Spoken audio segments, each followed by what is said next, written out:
Faire du business dans un aéroport, vous trouveriez ça bizarre? C'est pourtant ici, au terminal Orly-Sud, que s'est tenu TechInnov, un des plus grands salons français de rencontres d'affaires autour des technologies et de l'innovation.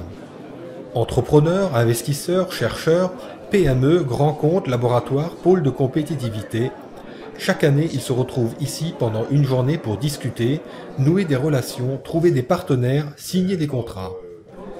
Ici, pas de perte de place et pas de perte de temps. Les stands se suivent à la queue leu-leu et sont réduits au strict minimum. Quant au rendez-vous, ils tournent tous les 20 minutes, séparés par un gong comme dans un speed dating. Car le but, c'est de rencontrer le plus de monde. Donc en 20 minutes, qu'est-ce que vont faire les gens?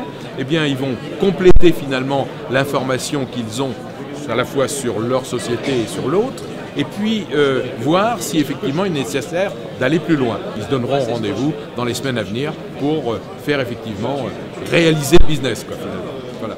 Les organisateurs ont également invité une trentaine de startups. Triées sur le volet par un jury d'experts, elles sont là pour négocier avec des investisseurs potentiels.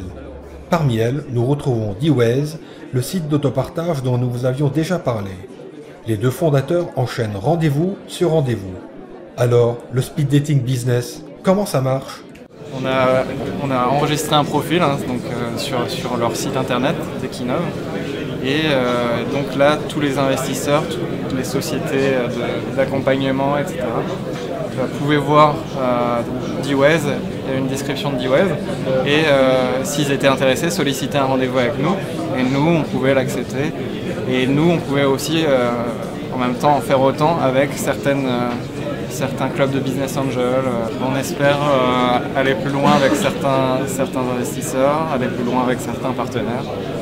Et puis commencer à continuer à développer D-Waze, mais en étant aidé par toutes ces personnes.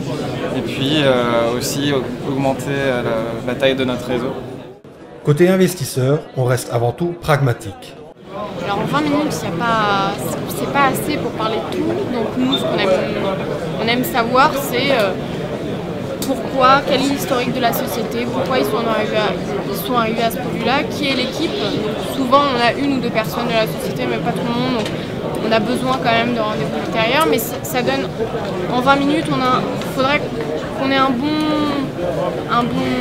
une bonne vision de l'offre, de la valeur ajoutée, du marché, de la concurrence et de l'équipe qui sont les gens derrière, puisqu'on investit avant tout dans l'humain.